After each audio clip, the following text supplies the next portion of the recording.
సరిగ్గా 11:40 సమయం. నేను మాట్లాడేది 2007లో జరిగిన విశేషం చెప్తున్నాను నేను. అయితే అతను లోపలికి వచ్చినప్పుడు సరే వెంటనే వండి పెట్టాను. వండి పెట్టిన తర్వాత అతను చాలా అంత వేడి అన్నము, కూర ఫాస్ట్‌గా తినేస్తున్నాడు. 4 ముద్దలు అవ్వగానే కన్నీరు వస్తున్నాయి. టక్ టక్ టక్కున పడుతున్నాయి. మనసు ఇబ్బంది అయిపోయింది. ఏమైంది అని అంటే 2 రోజులైంది సార్ భోంచేసి అన్నాడు. హైదరాబాద్లో మనందరికీ ఓ ఇల్లుంది. అదే ఈ అందరి ఇల్లు. ఉదయం 5:30 నుంచి రాత్రి 1 గంట వరకు ఎప్పుడైనా ఎవరైనా ఇక్కడకు రావచ్చు. ఎవ్వరి అనుమతి అవసరం లేదు.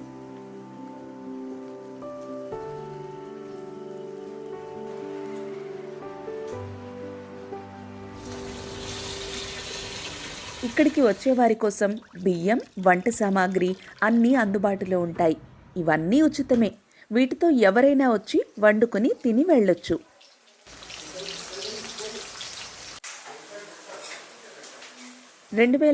జూన్ 15న డాక్టర్ ప్రకాష్, డాక్టర్ కామేశ్వరి దంపతులు ఈ అందరి ఇల్లును ప్రారంభించారు.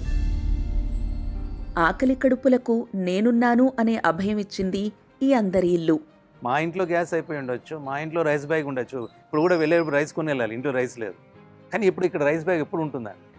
అది ఒకటి డెఫినెట్గా మా క్లినిక్ ద్వారా వచ్చే ప్రొసీడ్స్తో ఇస్తాము.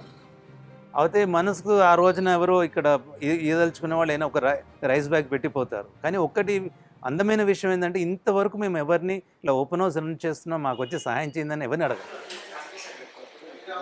రోజూ ఇక్కడికి చాలామంది నిరుద్యోగులు, విద్యార్థులు వస్తారు. ఇక్కడికి కేవలం ఆకలి తీర్చుకోవడానికే కాదు, కొంతమంది మానసిక ప్రశాంతత కోసం కూడా వస్తారని అన్నారు డాక్టర్ ప్రకాష్. ఉత్తి ఆకలేసిన వాళ్ళకే లేకపోతే బాగా ఆహారం అందలేని వాళ్ళకేననే భావన అనుకుంటారు. కాదు, ఇది అందరికీ.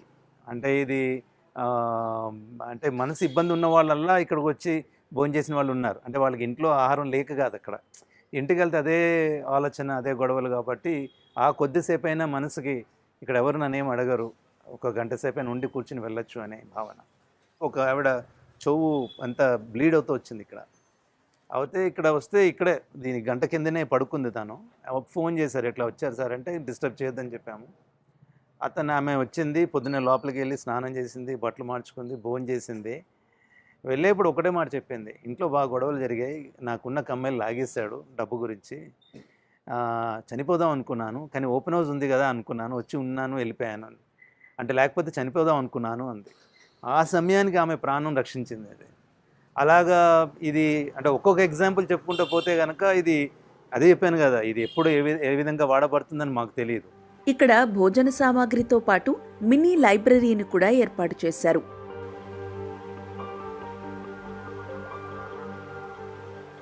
ఇక్కడే తిని ఇక్కడే చదువుకుని ఎందరో ఉద్యోగాలు కూడా సాధించారు. సో నేను ఒక మారుపుర గ్రామం నుంచి వచ్చాను. యాక్చువల్గా ఈ ఓపెన్ హౌస్ గురించి తెలిసిన తర్వాత నేను ఇక్కడ రావడం జరిగిందనమాట.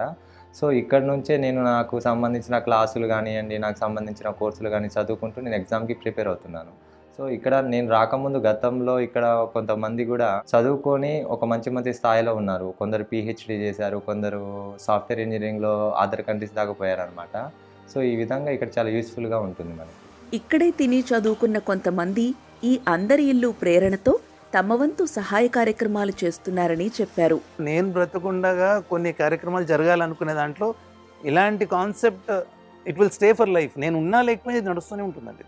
వచ్చి ఈ ఆలోచనను ఆనందించండి. మీరు ఎవరైనా సరే మీరు వచ్చి మీ ఏరియాలో మీరు ఇలా చేయడానికి ప్రయత్నించండి. అది నా మాట.